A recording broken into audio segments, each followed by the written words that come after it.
Hello, friends. I have recovered from whatever crazy upper respiratory situation came my way. Typical of getting sick, I sort of feel like I'm heading into this next week days behind, kind of needing a big reset today. And so, luckily, I'm feeling well enough to get up and get caught up with some things. I did a ton of laundry. I did some meal prep to get just some like high protein food back in me to regain my strength. I've been feeling very tired, very low energy. I'm not going to lean into this like hyper vigilant side of myself that sometimes comes out when I feel like I'm behind some imaginary finish line, right? We're not going to do that. It's like, Elise, chill the hell out and just start where you're at. This is literally what you write about on Substack, and like take your own advice. As you can see with a stack of papers in front of me, this is something I typically do throughout a weekend. I like to drink my coffee, catch up with my journal, just kind of set some intentions for the week. I like to just really get everything focused. This is not something I'm naturally very good at, but as I have been able to better articulate the goals that I have for myself in my life, I realize that this is an integral part of that journey, the admin side of those things.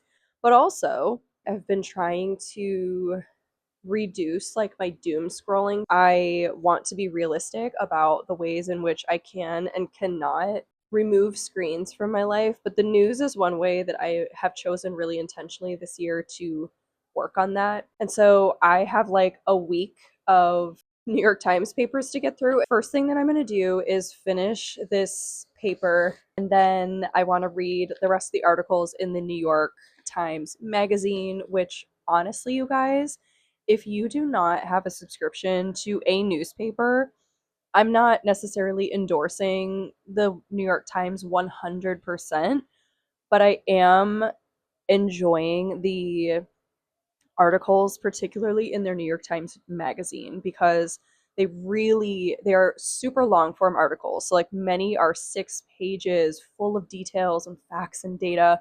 It's really great to sink your teeth into. But the New York Times also has incredible arts and leisure. They had a special piece about museums in this past week's newspaper. Of course, the book review is one of my major favorites.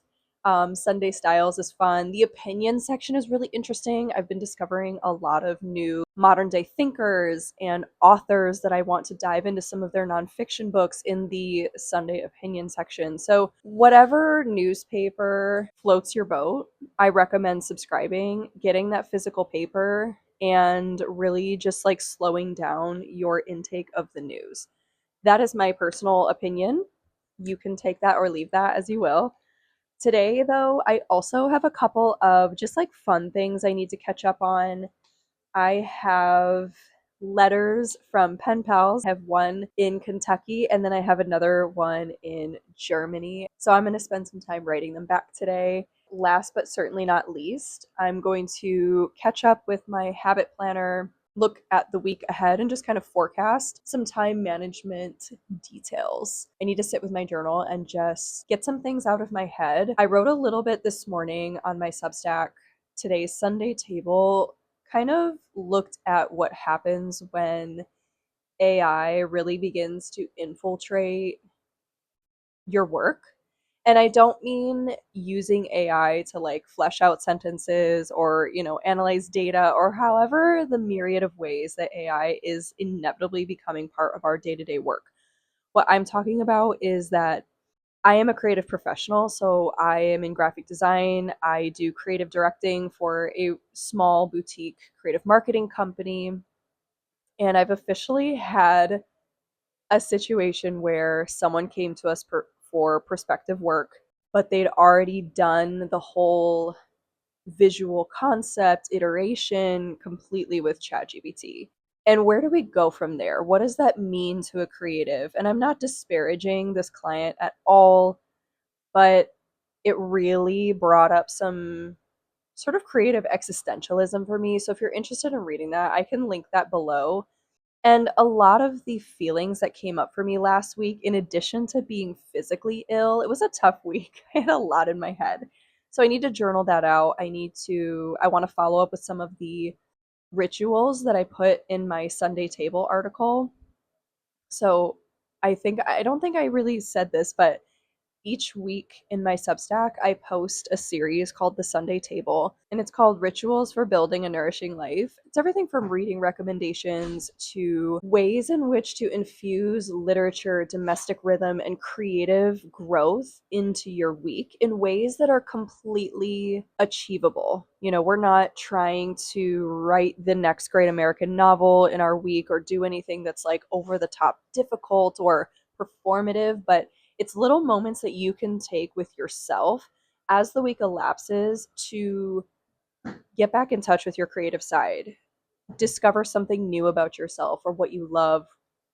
And so I just really enjoy writing that each week. And again, I'm going to take my own advice and just really get back to a creative center after having some major setbacks creatively and physically this past week. That is kind of where I am heading into this week. I'm going to get to my New York Times, I'm going to get letter writing, journaling, and just kind of settle into the rest of my Sunday.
I have quite a stack here, and I want to talk to you about the hopefuls that I would like to read in May. Now, just stick with me here because this is a lot. Some of these are priority TBR, and some of these are hopeful TBR. So I'm going to do the priority first, and let's start down at the bottom. Why did I set it up this way? I really don't know. If you watched my last video, you know that I am getting a jump start on reading the Emma M. Lyon series. I have the rest of the books on hold at the library. I actually might buy volume 2. I did buy volume 1, and I don't know. I in the past I've not been huge on book buying, but lately I've just been wanting to rebuild my personal collection. I think when I look at my physical TBR, it doesn't really reflect what I like to read or have been reading for the last few years. It's very reflective of my reading like in my youth and 20s, which I'm reading very different things now. So, anyway, I'm loving this series.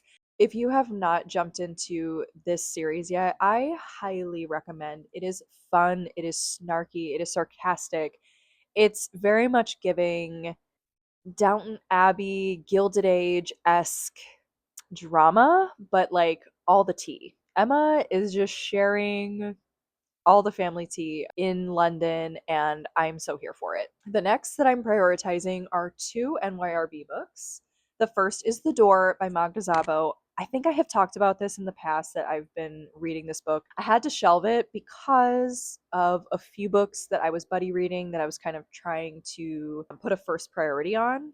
And so I'm returning to this book. Quick little plot synopsis. This is about two women, Magda and Emerence, and they are women on very different social stratas, income stratas, class stratas. And when Magda hires Emerence to be her housekeeper, the women sort of create this very obsessive, codependent bond with one another. And ultimately, this book opens the doors on what humans keep hidden despite our best efforts to have a clean legacy. What stories survive us? And I love Magda Szabo. I read Abigail last year, and absolutely, it was a sleeper hit. Honestly, Magda's writing is not always right on the nose, but she hits you with this like metaphor, and you sit with it and marinate it in her writing, and I love that. She really it's like a clamshell. You got to really dig. The next NYRB I'm reading is Valentino by Natalia Ginsburg. Always looking for reasons to expand my NYRB collection, and I am buddy reading this with a book discussion group that I'm a part of on TikTok.